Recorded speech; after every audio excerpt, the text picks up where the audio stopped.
listeners, and welcome back. I am so excited because we are here to read Miss Nelson is Back by Harry Allard and James Marshall. Remember in our first book, Miss Nelson is Missing? She went away for a little bit and there was a substitute teacher. But remember when she came back, the students were so much nicer. And respectful. Let's see. Miss Nelson is back.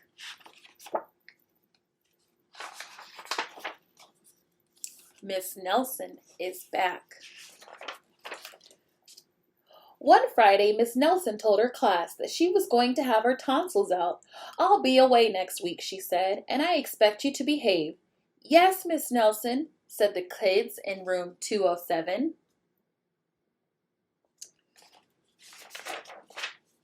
But at recess, it was another story. "Wow," said the kids, "while Miss Nelson is away, we can really act up." "Not so fast," said a big kid from room 309. "Haven't you ever heard of Miss Viola Swamp?" Who?" said Miss Nelson's kids. "Miss Swamp is the meanest substitute in the whole world," said the big kid. "Nobody acts up when she's around."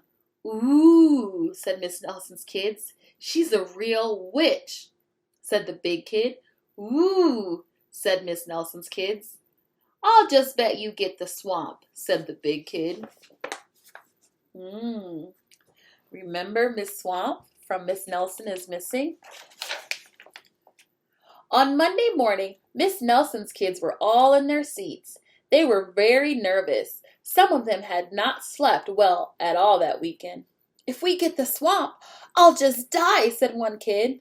They heard footsteps in the hall. Slowly, the knob turned and the door opened. It was Mr. Blansworth, the principal. "I shall personally take over the class," he said. Miss Nelson's kids were so relieved. Look at their smiles. But they soon learned that Mr. Blansworth was not a lot of fun.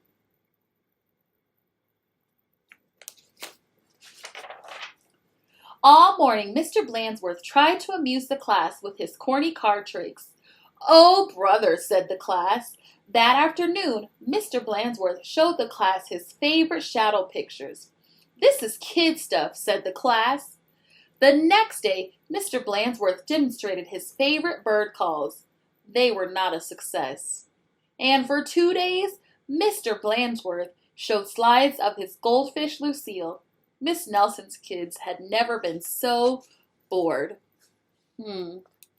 So remember, he was showing the card tricks, and then he was showing shadow animals. It looks like that one's a dog. And then he was doing his bird calls, and even showing a slideshow of his pet fish, Lucille. Kind of silly, huh? While dusting erasers in the schoolyard, 3 of the ringleaders of room 207 discussed the situation. "Something will have to be done. We must get rid of Miss Blansworth." And they hatched a plot. That means they were thinking of a master plan. After school, they painted and sewed and borrowed some old clothes. And they practiced some very difficult stunt work in the backyard. What do you think their plan is? I've got an idea. We'll see, though. The next day, they weren't in class. "That's too bad," said Mr. Blansworth. "They'll miss all the excitement." Mr. Blansworth was about to show the class his collection of ballpoint pens from all over the world when someone came to the door. Slowly the knob turned and the door opened. Who do you think is going to be behind that door? "Oh, look," said the class. "Miss Nelson is back." Mr. Blansworth was surprised. "You're back sooner than expected," he said. The tall and lumpy Miss Nelson didn't speak. Said the kids. "Her throat must still be sore. Are you sure you're well enough?" said Mr. Blansworth. "She's sure," said the kids. Well, in that case, said the principal, I'll be getting back to the office. It's nice to have you back, Miss Nelson, and he left the room. Now let's look. Do you think that's Miss Nelson? She kind of looks the same because I remember she had red rosy cheeks and blonde hair. Let's go back. Let's see if we can find a picture of Miss Nelson and compare. Oh, yep. Those are those red rosy cheeks and that blonde hair. But look at her arms.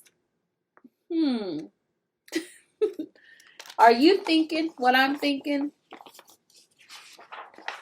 Let's see. Hot dog, cried the class. We got rid of Mr. Blandsworth. Now we can just do as we please.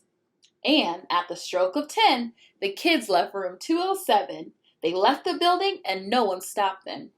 They went straight to the movies. They saw The Monster That Ate Chicago. Twice. This is really living, they said. And after that, they went to Lulu's where they stuffed themselves silly. But soon they made a serious mistake. Looks like they were having a wonderful day at school. Heading back to school, they passed Miss Nelson's house. There she is. Miss Nelson couldn't believe her eyes. Those are my kids, she said in a scratchy voice. What are they doing out of school? And who is that with them? Miss Nelson telephoned Mr. Blandsworth to see what was going on. You're not Miss Nelson, said Mr. Blandsworth. Miss Nelson is back. And he hung up the phone. Can't fool me, he said. Said Miss Nelson. Something will have to be done. And then she went into her closet. Ooh, I see some familiar things in that closet. Do you remember from our first book? She had some things that helped her dress up and become someone special. I'll give you a secret.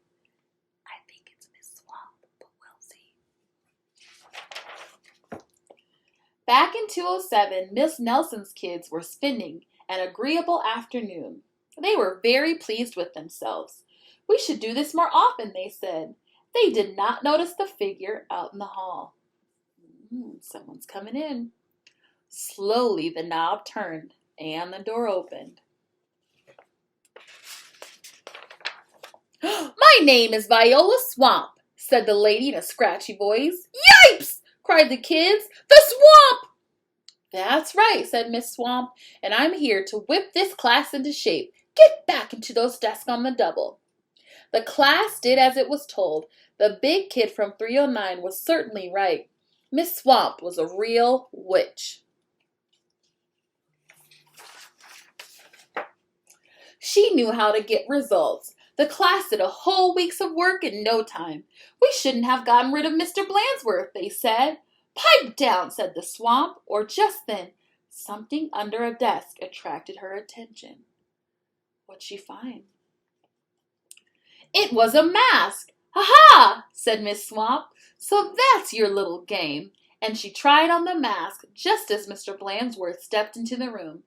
Miss Nelson, said Blandsworth, I'm of the opinion that someone has been impersonating you. Uh-oh, whispered the kids. That means someone's pretending to be her. You don't say, said Miss Swamp. Probably just some kids acting up. I'm sure it won't happen again, said Mr. Blandsworth. And he left. And it won't, will it, said Miss Swamp to the class, because the swamp will be watching. Oh, so Miss Swamp left with Mr. Blandsworth. A minute later, Miss Nelson appeared. I'm back, she said. Hot dog, cried the kids. Are we glad to see you? Didn't you have fun with Mr. Blandsworth, said Miss Nelson. Said the kids. They decided not to mention Miss Viola Swamp, but they wondered why Miss Nelson hadn't seen her in the hall. And that is the end. Again, that was our story. Miss Nelson is back. It's so good to see you guys, and let's keep it up this week. See you later.